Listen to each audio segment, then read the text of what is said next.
Hey guys, welcome back to my channel. If you're new here, my name is Jodie, and as you can tell by the title of the video, today we are doing a part 2 to dating culture at university. I did a initial video on this topic where I kind of spoke more about like the different kind of situations you can find yourself in, entanglements, relationships, situationships, all of that kind of stuff. I kind of broke it down and shared some of the knowledge and tips and tricks that I learned whilst being at uni for 3 years. Today's video is going to be a little bit different, but we still are on the topic of dating culture at uni. So if you enjoy this video, don't forget to give it a thumbs up and also consider hitting that subscribe button as well. I make uni content, lifestyle content and post-grad life content as well. So if you want to check that out and see more from your girl, then definitely consider hitting that subscribe button. And we're not going to waste any more time, we're just going to get straight into it. I feel like really there are two types of single.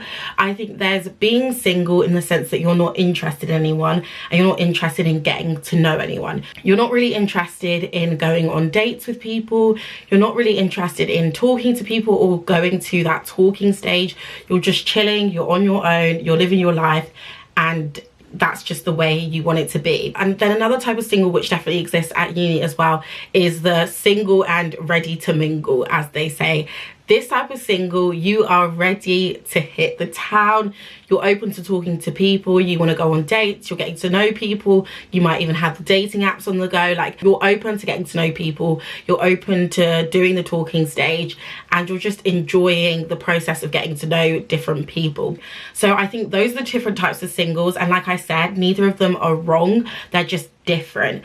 And I think it's important to kind of think what you want for yourself and also be open to changing that. You might initially think, do you know what, I just want to like chill for a bit, I just want to chill right now. When I'm ready to go on dates, I'll start going on dates. Or you can be like, do you know what, I want to go on dates, I want to get to know people. And that's fine. You can change your mind as time goes on, as things happen. You might have a failed talking stage that hits you a little bit deeply and you need to take a break from the game. That's completely normal. Think about where you kind of want to sit when you start uni. I always say that mentally preparing yourself for uni in that sense is just as important as preparing for the physical stuff. When I started uni, I definitely was prepared like physically, but I just didn't really think about the mental like challenge that it would be in terms of making new friends, dating people, talking to people, nights out, all of that kind of stuff. So hopefully this kind of advice will help you to start to do that sort of thing. The next thing I want to talk about is pressure when you're single at university. I definitely think pressure at university when it comes to dating and hookup culture and relationships and all of that kind of stuff does depend on the people you surround yourself with. If you're surrounded by people who have a healthy mentality about being single, then you're going to also have a healthy mentality about it. And if you're surrounded by people who try and pressure you into doing single a certain way, then you're gonna fall into that. It's easier for 6 people to pull one person down than it is for you as an individual to pull 6 people up with you and to join your wave and to join your vibe. I think pressure comes in quite a few different forms when you're single at uni. I think there's the pressure to be a part of hookup culture and to go on dates and to want to be with people and to want to get to know people, to go on apps and all of that kind of stuff. And then there's also the pressure to want a relationship. Uni is the one place where relationships are really, really in your face. Not in a bad way, but it's just a concentrated version.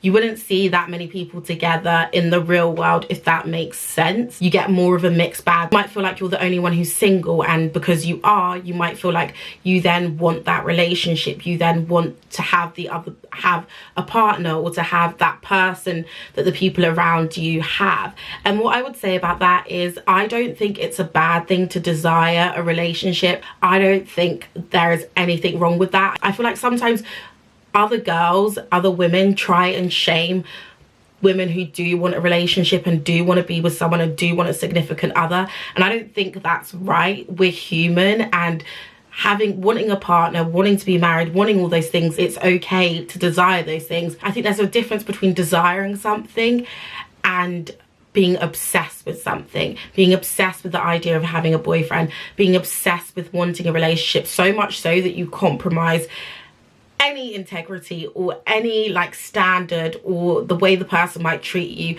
because you're so obsessed with that idea of a relationship. I don't think that's healthy. There's a difference between pressure and desire. Desiring those things is not a bad thing, but I do really urge you to think about whether you're desiring those things because that's what you're surrounded by, or whether that's because genuinely that's something you'd want for yourself in the future. And then I feel like another type of pressure that comes in with being single at uni is the pressure to get involved in one night stands, hookup culture, doing a thing with people, all of that kind of stuff. I think that's definitely another type of pressure that single people face when they're at university. So yeah, you definitely might run into that kind of pressure. It might not be overt, it might not be so blatant, but it just might be through asking certain questions, or always be like, oh, just sleep with him, it's not that big a deal, or oh, it's not that deep, just go to his accom, that sort of thing. And if that's not what you want, baby girl, baby boy, you don't have to go there. You don't have to do it. It doesn't have to be your vibe. It doesn't have to be your thing. Like I said, there's different types of single. There's being single and just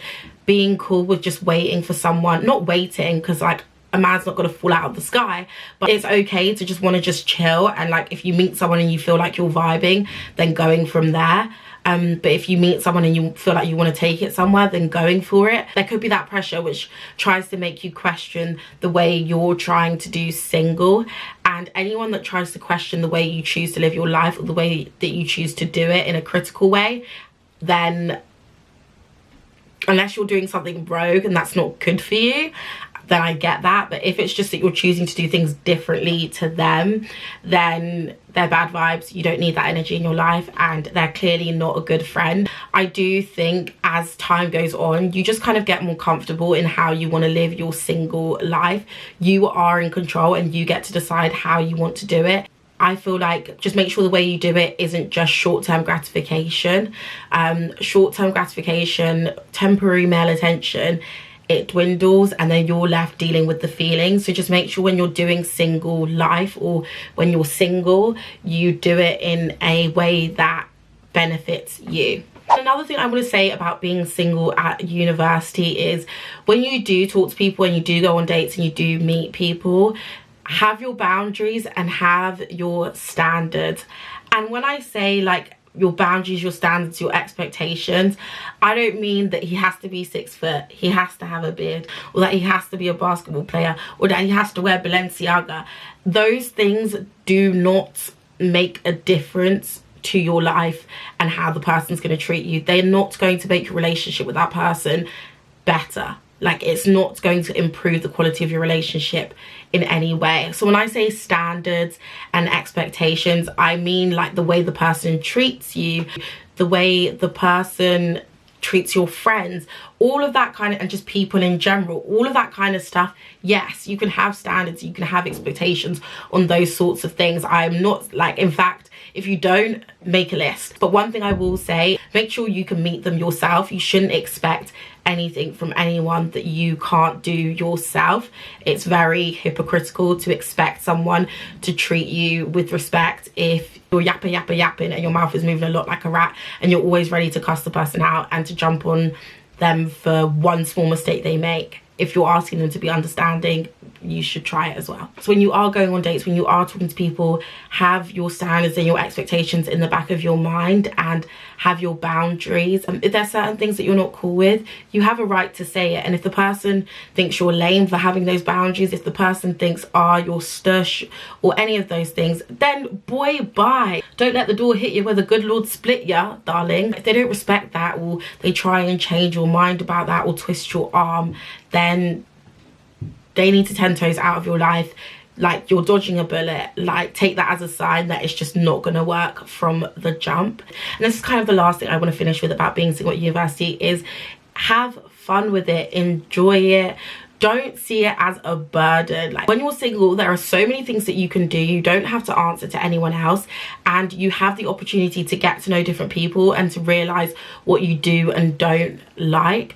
And so I feel like one thing that's really important is to have fun with it, to use the opportunity to meet new people, and don't see it as a burden, and don't let anyone else make you feel like it's a burden. There are so many positives to it, and you should see it in a positive light. That doesn't mean you should close yourself off to the opportunities of relationships, and that doesn't mean that you shouldn't desire to want to be with someone in the future. It's just that if you're so focused on the future and of having and attaining something, then you like dishonor the season that you're in, and you dishonor the place that you're in your life at the time.